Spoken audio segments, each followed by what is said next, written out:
اعوذ باللہ من الشیطان الرجیم بسم اللہ الرحمن الرحیم۔ سورہ آل عمران کے چند آیتیں پڑھ رہا ہوں، آیت نمبر 29 سے لے کر آیت نمبر 32 تک۔ قُلْ إِن تُخْفُوا مَا فِي صُدُورِكُمْ أَوْ تُبْدُوهُ يَعْلَمْهُ اللَّهُ، اے پیارے نبی کہہ دیجئے کہ جو کچھ تمہارے سینوں میں ہے اس کو چھپائے رکھو یا ظاہر کر دو، اللہ اس کو جانتا ہے۔ وَيَعْلَمُ مَا فِي السَّمَاوَاتِ وَمَا فِي الْأَرْضِ، اور وہ جانتا ہے جو کچھ آسمانوں میں ہے اور زمین میں ہے۔ وَاللَّهُ عَلَى كُلِّ شَيْءٍ قَدِيرٌ، اور اللہ ہر چیز پر قادر ہے۔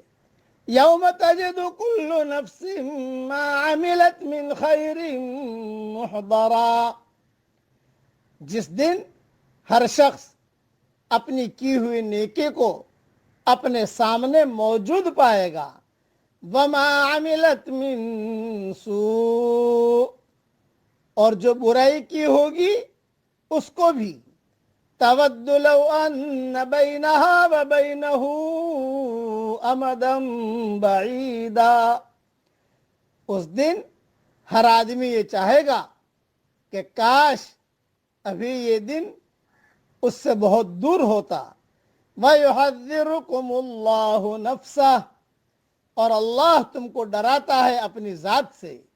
وَاللَّهُ رَؤُوفٌ بِالْعِبَادِ، اور اللہ اپنے بندوں پر بہت مہربان ہے۔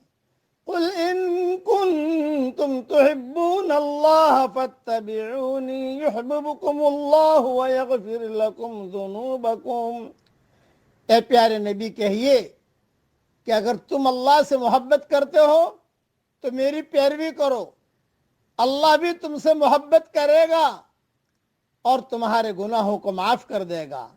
واللہ غفور الرحیم، اللہ بڑا معاف کرنے والا، بڑا مہربان ہے۔ قل اطیعوا اللہ والرسول، کہہ دیجئے کہ اللہ کی اطاعت کرو اور رسول کی۔ فَإِن تَوَلَّوْا فَإِنَّ اللَّهَ لَا يُحِبُّ الْكَافِرِينَ، پھر اگر وہ منہ پھیر لے تو اللہ تعالیٰ کافروں کو دوست نہیں رکھتا۔ مختصر تشریح سن لیجیے اس کی۔ یہود اور نصارہ دونوں کا دعویٰ تھا کہ ہمیں اللہ سے اور اللہ تعالیٰ کو ہم سے محبت ہے۔ بالخصوص عیسائیوں نے حضرت عیسیٰ اور مریم علیہ السلام کی تعظیم اور محبت میں جو اتنا غلو کیا کہ انہیں درجہ الوہیت پر فائز کر دیا۔ اس کی بابت بھی ان کا خیال تھا کہ ہم اس طرح اللہ کا قرب اور اس کی رضا اور محبت چاہتے ہیں۔ اللہ تعالیٰ نے فرمایا ان کے دعووں اور خود ساختہ طریقوں سے اللہ کی اور اس کی رضا، اللہ کی محبت اور اس کی رضا حاصل نہیں ہو سکتی۔